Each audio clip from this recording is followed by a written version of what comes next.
Bonjour à tous et bienvenue dans cette nouvelle vidéo. Aujourd'hui on se retrouve pour le haul de chez France Loisirs. Donc il s'avère qu'il y avait des promos pour les membres au club France Loisirs, sachant que le club maintenant est gratuit.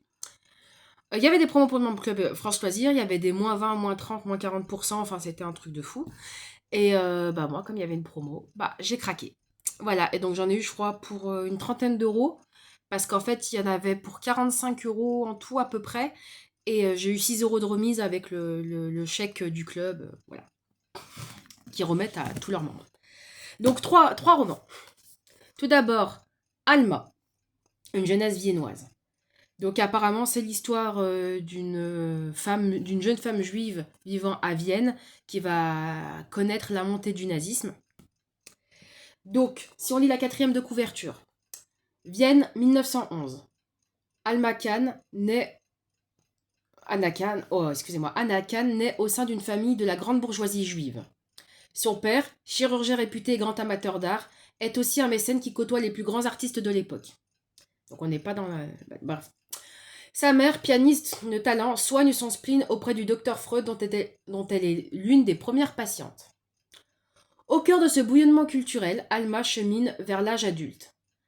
Elle grandit dans une Autriche terriblement meurtrie par la guerre et marquée par la chute de la maison Habsbourg, tandis que se profile le spectre du nazisme. À travers l'enfance et la jeunesse privilégiée d'Alma, ses amitiés, ses doutes et les premières épreuves infligées par la vie, Catherine Bardon dresse le tableau d'une Vienne qui jette ses derniers feux dans une Autriche au bord du gouffre, livrée aux soubresauts de l'histoire. Donc Catherine Bardon, c'est le nom de l'autrice. Donc j'ai pris des thématiques très joyeuses, vous allez voir. Donc là, la passagère de l'espérance. Donc on est 10 ans après la Révolution française, il y a une noble qui veut partir à la recherche de sa sœur qui avait été confiée à une nourrice quand elle était bébé. Et qui est restée en France apparemment. 1802. À 22 ans, Junon de Saint-Hilaire est de retour en France. 10 ans plus tôt, ses parents et elle, chassés par la Révolution, ont dû quitter leur château du Limousin pour les Amériques.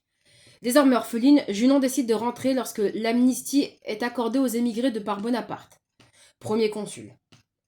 Dès son débarquement au Havre, la jeune femme est déroutée. Elle ne reconnaît plus la langue, les noms, les noms des rues, les châteaux décoiffés, les églises pillées. Elle ignore ce qu'il est advenu du domaine familial. Surtout, elle ne sait rien du destin de sa petite sœur, confiée à une nourrice lors de leur fuite en 1792. Âgée de 6 ans, victime de fièvre, Alice était alors intransportable. Ah, c'était pas un bébé. Bon, okay. Qu'est-elle devenue? Junon part donc sur les chemins. Donc là, on a à peu près 250 pages. Voilà. Et le dernier, The Pavé, de presque 500 pages. 481 pages. Avec, je sais pas pourquoi, une recette de cuisine aux dernières pages. La Villa des Lauriers Roses, de Teresa Simon. Donc la Villa des Lauriers Roses, apparemment, ça se passe à l'aube de la Seconde Guerre mondiale. Donc je vous ai dit toujours des thèmes joyeux avec moi. Et donc où il va y avoir des secrets de famille qui vont se révéler, etc. Enfin, voilà. Je sais pas trop si on est dans la thématique romance ou suspense, thriller, je sais pas trop. Donc, quatrième de couverture. À l'aube de la Seconde Guerre mondiale, la jeune Sophie, fille d'un influent marchand de café de Hambourg, vit confortablement dans la luxueuse villa familiale. Les réceptions et les fêtes se succèdent surtout pour trouver un bon mari à Sophie. Tandis que la jeune femme tente de faire bonne figure et de sourire aux invités, Hannes, je suppose, le fils de la cuisinière, fait le service.